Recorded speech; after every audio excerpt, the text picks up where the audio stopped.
is 6:49 this morning. This is your morning in 8 minutes. An active shooter situation is underway in Maine this morning. At least 20 people are dead and more than 50 are hurt in Lewiston. A shelter-in-place order has been issued for the entire city. Hundreds of officers are still looking for this man. Police say 40-year-old Robert Card is a trained firearms instructor believed to be in the Army Reserve stationed in Maine.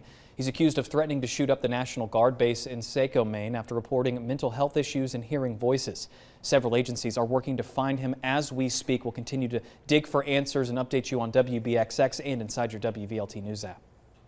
And a Knoxville man is facing assault charges this morning after police say he stabbed a 16-year-old multiple times with a plastic fork at Sonic. This happened at the Sonic in Halls over the weekend. Police say the 16-year-old boy was afraid to return to work after his manager, 20-year-old Brady Curley, aggressively stabbed him 15 times in the back close to his neck with a plastic fork.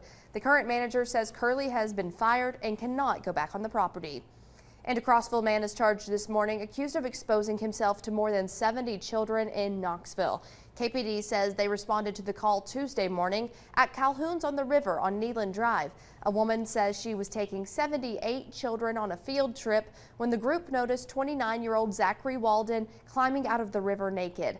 Walden faces indecent exposure and disorderly conduct charges this morning. And authorities still need your help finding this man. 52-year-old Sean Williams has been on the run for over a week after escaping federal custody on Wednesday last week. Williams is charged with more than 20 counts of child sex crimes, including rape. Officials say during his transport from Kentucky, he kicked out the van's window and escaped near the federal courthouse building in Greenville. Williams was last spotted in Greenville by a woman he approached. Now keep in mind, if you do see Williams, don't approach him. Officials want you to know he's considered armed and dangerous. Call police instead. Yeah, we're going to actively follow this, keep you updated both on air and inside your WVLT News app.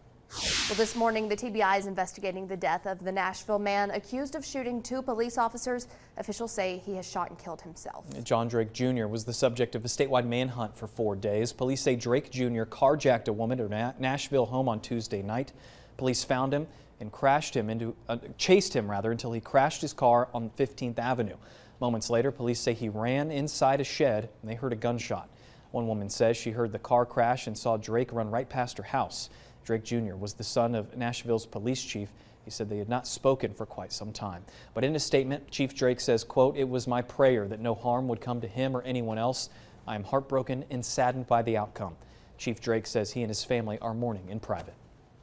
And the population in Knox County continues to grow, and county school officials look to get ahead of it. Yeah, tonight, Board of Education members will continue their talks on plans for a new school in Farragut. School board members will hear options for the property. There won't be any votes tonight, but they will talk about how the property will be used. Superintendent John Ryswick has promised the board an update on options for 41 acres of land in Farragut the board approved the purchase of earlier this month. The board still does not know if the new school will be an elementary or a middle school. The board will meet tonight at 5 o'clock at the Summer Place Boardroom downtown.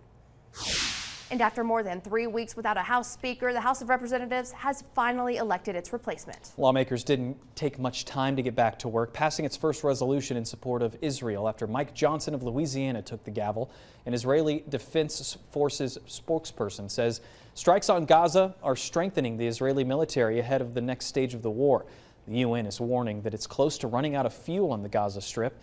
In the U.S., there's still challenges in the House, including finding a way to fund the government before a November 17th deadline and considering President Biden's aid package to Israel and Ukraine. Well, the United Auto Workers and Ford have reached a tentative deal after 6 weeks of the auto workers' strike against the big 3 U.S. car companies. Yeah, the tentative agreement must be voted on and approved by Ford's more than 50,000 UAW employees. The deal includes a 25% wage increase over 4 years and better retirement benefits. The union continues strikes at GM and Stellantis. Those 2 automakers say in a statement that they are continuing to work towards tentative agreements. It's not clear whether workers who are striking at Ford plants will continue or go back to work during the voting. This is now the longest American auto strike in 25 years. And heads up drivers in Knox County if your weekend plans include something to do along 640 and I-40. Yeah, construction starts tomorrow and TDOT officials say it will temporarily impact traffic. Starting tomorrow night at 8 until 5 Monday morning, there will be lane reductions at the ramp from I-40 West to I-640 West and on I-640 East. TDOT officials say to expect delays and use caution in those areas. Now, there have been 4 crashes into TDOT trucks just in the last month. One of those crashes hurt a worker. TDOT says if you can, move over. If not, slow down. It is a law, and breaking the law comes with harsh penalties, a maximum fine of $500 and up to 30 days in jail.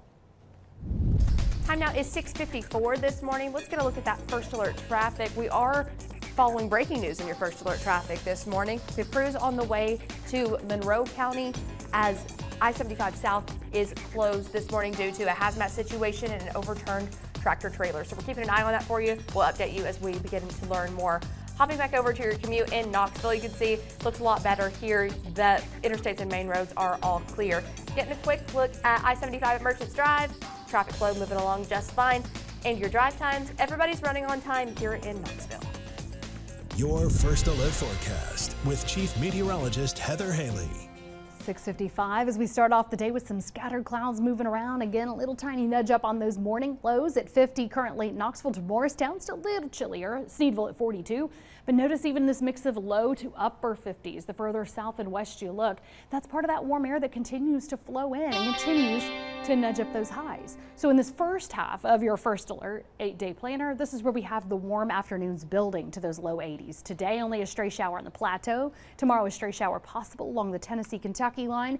But notice with those extra clouds stirring around, the morning lows even get warmer. So then it's not just a cool morning, warm afternoon. No, it's just downright warm all weekend long. Some extra winds on Sunday, gusts around 15 to 20 miles per hour. Again, help to keep that stirred up to low 80s before a cold front approaches. So then we're still on track for some cold front showers on Monday. We're keeping an eye on that timing because that could end up with a little bit of an earlier high and then temperatures tumbling down. But either way, we're feeling that shift from 60s to 50s in your first alert 8-day planner for next week. So I wanted to highlight that rainfall potential because it's not just adding some rain in for Tuesday impacting trick-or-treaters, but it's adding some much needed rainfall potential, as this then could add up closer to about 1/3 of an inch with some isolated higher amounts.